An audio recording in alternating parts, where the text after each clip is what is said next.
नमस्कार मंडळी, royal info या यूट्यूब चॅनलवर आपल्या सर्वांचे स्वागत आहे. आजच्या व्हिडिओमध्ये मंडळी आपण ओला इलेक्ट्रिकचा जो IPO आलेला आहे त्याची सविस्तर अशी माहिती पाहणार आहोत. या IPOच्या माध्यमातून आपल्याला निवेश करून पैसे मिळणार आहेत किंवा नाही, किंवा कशा प्रकारचे IPO डिटेल आहे ती सविस्तर माहिती घेणार आहोत. आणि या व्हिडिओच्या अंतिम आपण सर्व माहिती पाहणार आहोत की ओलाचा परफॉर्मन्स कसा आहे आणि आपण त्यानुसार निर्णय घेऊ शकता. तर मित्रांनो, चॅनलवर नवीन असाल तर चॅनलला सबस्क्राईब आणि व्हिडिओला लाईक करायला अजिबात विसरता कामा नये. तर मित्रांनो, जसं आपल्याला माहीतच असेल की ओला इलेक्ट्रिकचा IPO हा मार्केटमध्ये येत आहे आणि त्याची सुरुवात ही 6 तारखेला ऑलरेडी झालेली आहे.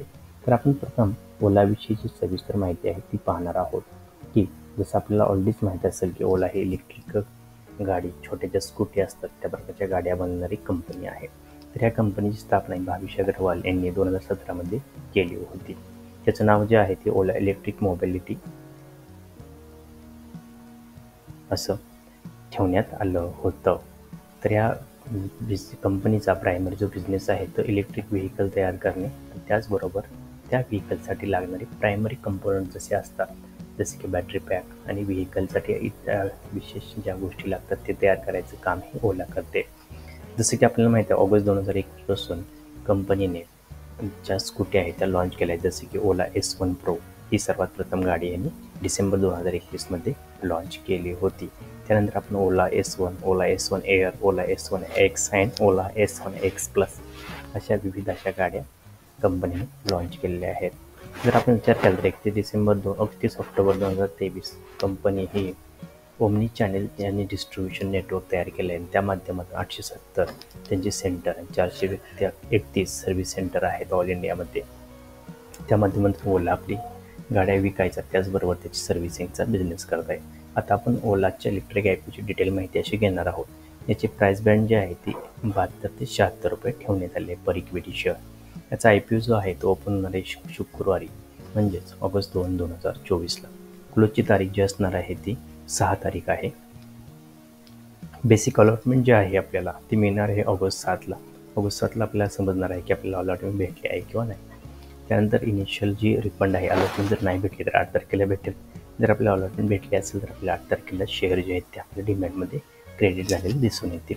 आणि ह्या IPOची लिस्टिंग डेट पुढल्या शुक्रवार म्हणजे 9 तारीख आहे. आणि आपल्याला याचं जर UPIच्या माध्यमातून अप्लाय करत असेल तर 6 तारीख 5 PM अगोदर आपल्याला अप्लाय करायचं आहे. अप्लाय करत असेल जर आपण एक लॉट करत असेल तर आपल्याला 195 शेअर मिळणार आहेत. टोटल इन्व्हेस्टमेंट जी आहे ती 14,820 रुपये होणार आहे.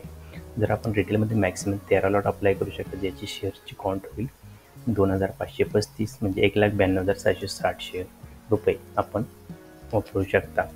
आपण HNI माध्यमातून पण अप्लाय करू शकता आणि या प्रकारची डिटेल इथे माहिती दिलेली आहे. मिनिमम मिनिमम अशी माहिती दिलेली आहे. जर आपण BHNI असेल तर इथे एवढे अमाऊंट अप्लाय करू शकता. या कंपनीचे जे प्रमोटर सध्या आहेत ते भाविश अग्रवाल असून त्यांची होल्डिंग ह्या कंपनीमध्ये सध्या 85.77% आहे. आणि या इश्यूनंतर त्यांची होल्डिंग 85 वरून खाली येणार आहे. तर या IPOला अप्लाय करत असताना बऱ्याच ज्या ब्रोकरेज फर्म आहेत त्यांनी अप्लायचं रेटिंग दिलं आहे, जसे की लॉंग टर्म आणि छोट्याशा अशा लिस्टिंग गेनसाठी आपण अप्लाय करावा असा सल्ला बऱ्याच कंपनीने देण्यात आलेला आहे.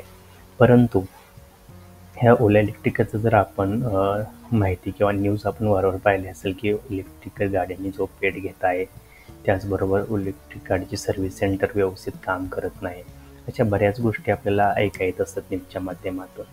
तरी काही गेले दिवस ह्या कंपनीनं परफॉर्मन्स रेव्हेन्यू वाढला असला तरी कस्टमर सॅटिस्फॅक्शनचा जर विचार केला तर कंपनीचे बरेच असे आपल्याला बॅड न्यूज आपल्याला मार्केटमध्ये किंवा न्यूज माध्यमातून दिसून येत असतात. त्यामुळे बरेच ब्रोकरेज फर्म जर अप्लायचा सल्ला दिला असला किंवा IPOच्या पहिल्या दिवशीच रिटेल जो कोटा आहे तो फुल सबस्क्रिप्शन झाला असला, रिटेल पोर्शन हा पहिल्या दिवशीच म्हणजे शुक्रवारी हा फुल्ली सबस्क्राईब झालेला आहे, तरीसुद्धा या सर्व गोष्टीचा विचार करून आपण अप्लाय करायचा आहे. जर आपण रिस्क इन्व्हेस्टर असाल आणि शॉर्ट टर्म म्हणजे इन्व्हेस्टर असाल तर आपण याला अवॉइड करू शकता. जर आपण थोडासा लिस्टिंग घेऊन त्या लॉंग टर्मसाठी जर या कंपनीमध्ये राहत असाल तर आपण या कंपनीचा विचार करू शकता. त्याच व्यतिरिक्त आम्ही सांगायला सांगितलेलं की ह्या कंपनीच्या माध्यमातून ज्यांनी ऑलरेडी इन्व्हेस्टमेंट केली होती, जसे की हुंडाई कंपनीची ऑलरेडी ह्या कंपनीमध्ये इन्व्हेस्टमेंट होती, तर त्यांनी याच्यातील आपला बराचसा भाग आता विकायचा निर्णय घेतलेला आहे. म्हणजे हुंडाई यातून विकून बाहेर पडत आहे. त्यांचा जो पोर्शन होता तो त्यांनी विकलेला आहे QIPच्या माध्यमातून. त्यामुळे असे बरेच मोठे जे फर्म्स आहेत त्या ओलामधून आता बाहेर पडत आहेत. त्याच व्यतिरिक्त